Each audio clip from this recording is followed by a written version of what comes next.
The mighty Euphrates River, its potential drying up, is seen as a biblical prophecy signaling the end of times and the second coming, along with various secrets kept with its bed.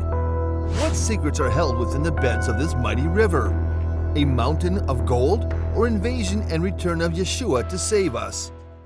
Not only is the Euphrates River beautiful with breathtaking sights, but there is a lot of historical significance centered around the river. For example, multiple ancient cities lived along the riverside, including Sippar, Nippur, Shuruppak, Mari, Ur, and Urkuk. Water was wealth. It provided fertile agricultural soil for the communities along the river. But now, that source of wealth is dwindling. Going back in history, the first time the Euphrates River was mentioned was in cuneiform texts found in Shuruppak and pre-Sargonic Nippur. It dates to the 3rd millennium BCE. It was referred to as Buranuna, an ancient Sumerian word. The river is spelled similarly to Sippar, an ancient city located in modern-day Iraq. It's likely the city and the river were connected in importance and divinity. Specifically, the Euphrates is a long river that symbolizes the end of the world. In the Christian Bible, the Euphrates River is significant. This river, when it dries out, is a sign that the end times are coming. This is a prediction of what will happen right before the apocalypse. According to some people, the Garden of Eden was located between the Tigris and the Euphrates. The Bible predicts that in the last days, the Euphrates River will dry up to prepare the way for the kings of the east to pass through. The river itself is a massive land barrier that would hinder any army from advancing east to west. At more than 1,800 miles long and an average of 300 yards wide, the Euphrates River has been a substantial source of life in the region. The sixth angel poured out his bowl on the great river Euphrates, and its water was dried up to prepare the way for the kings from the east. Revelation 16:12.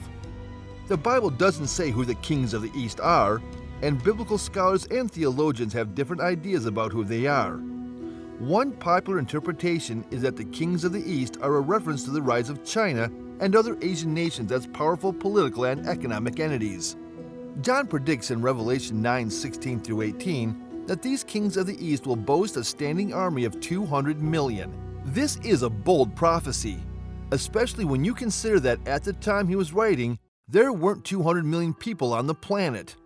However, as you watch this today, China has an army of more than 200 million, just as the Bible predicted. It's also worth noting that, whatever the kings of the East are, they are seen as a formidable force in the end times and are going to be part of the final battles that will take place before the return of Jesus. Either way, this massive army will need to cross the Euphrates River on their way to the Valley of Armageddon. And the War of the Eastern Kings will involve the most valuable resource in the world. That is, gold. Recently, a video showed gold miners around the Euphrates River. What was surprising was that the gold was scattered like stones. What a shock after seeing this! Is this the golden mountain that the prophet foretold? The prophet Muhammad prophesied soon the Euphrates River will disclose the treasures of gold. So whoever will be present at that time should not take anything of it. Hadith, narrated by Sahih Bukhari, judging from the video, miners take gold very easily with the size of gold the size of a pebble. It can be ascertained that there's a large gold source around the location. If this golden mountain did exist, it would surely cause great enmity between mankind. The Euphrates River and the golden mountain that shocked the world gave a signal that the apocalypse was near, as the prophet Muhammad said when the Euphrates River dries up in this country. The drying up and a gold mountain of the Euphrates River is a clear fulfillment of Bible prophecy and a sign that we must be ready for Jesus' return. As stated in Matthew 24:44, "Therefore you also be ready, for the Son of Man is coming at an hour you do not expect." Many times, events which occurred in the past are shadows of events that will happen in the future. This is the reason the Bible is considered alive. Not only may an exact event happen in the past, but it can and oftentimes will occur again. Saying to the sixth angel which had the trumpet, "Loose the 4 angels which are bound in the great river Euphrates," and the 4 angels were loosed, which were prepared for an hour and a day and a month and a year for to slay the third part of men. Revelation 9:14-15, King James Version. There will be a time when we will see a third of men dying for a year, a month, a day, and an hour. Please remember that although we may see things occur in the natural, we must also observe what would this mean in the spiritual realm.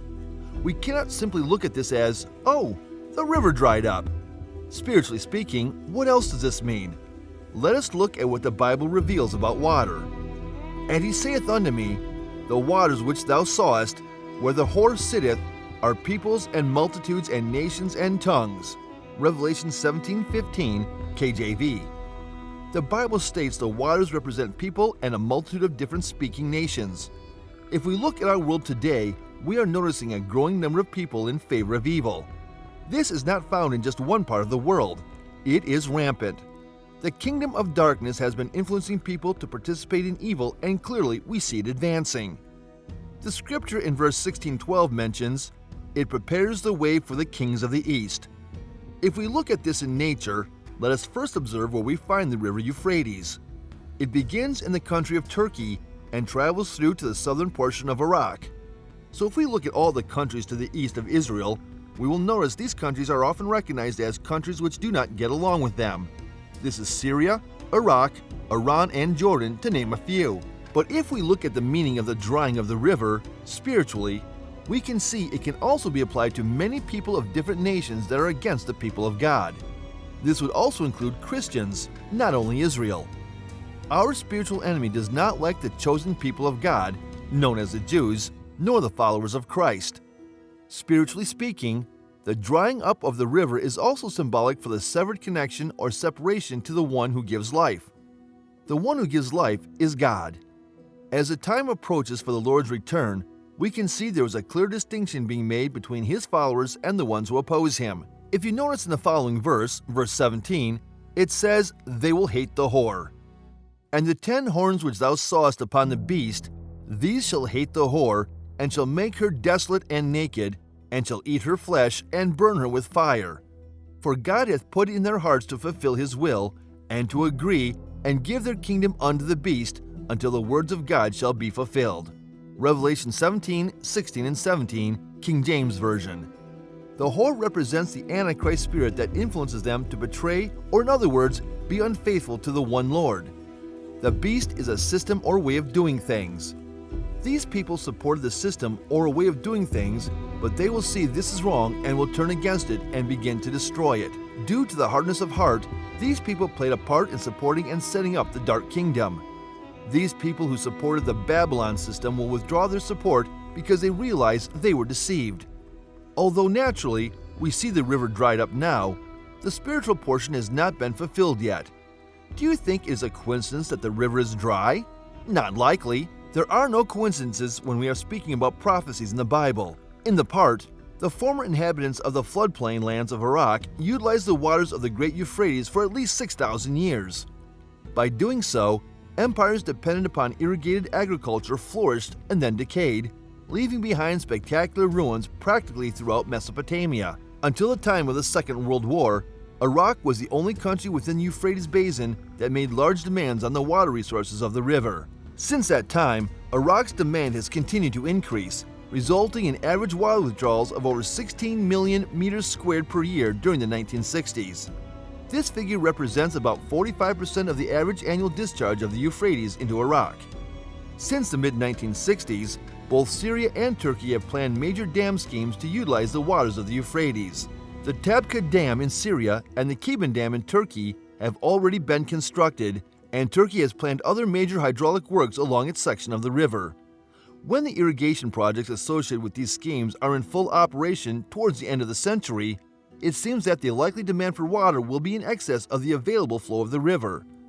The country which is likely to suffer the most as a result of this is Iraq, owing to its situation in the lowest part of the basin. Already, diplomatic relationships between Syria and Iraq have been severely strained as a result of disagreements about the allocation of the water resources of the river Euphrates. In the future, it seems possible that such disputes will continue to occur, and perhaps also to become of increasing severity as both Turkey and Syria begin to use large proportions of the available river flow for irrigation. The river is causing people's greed to rise and kill each other. The year 2023 will be the year of transitions and rebirths. when the rivers run dry all at once and reveal terrifying secrets, especially when the United States, a superpower, is facing a shortage of water and food. Meanwhile, Asian countries are gradually developing and boosting their economies. The prophecies are gradually being fulfilled and doom is near. If you're interested in outer space and the world's mysteries, you can choose to watch the following videos on our channel. And be sure to leave a comment below to let us know what you think of today's content. Again, we thank you very much. We hope to see you again next time from all of us here. Until then, be careful and be safe.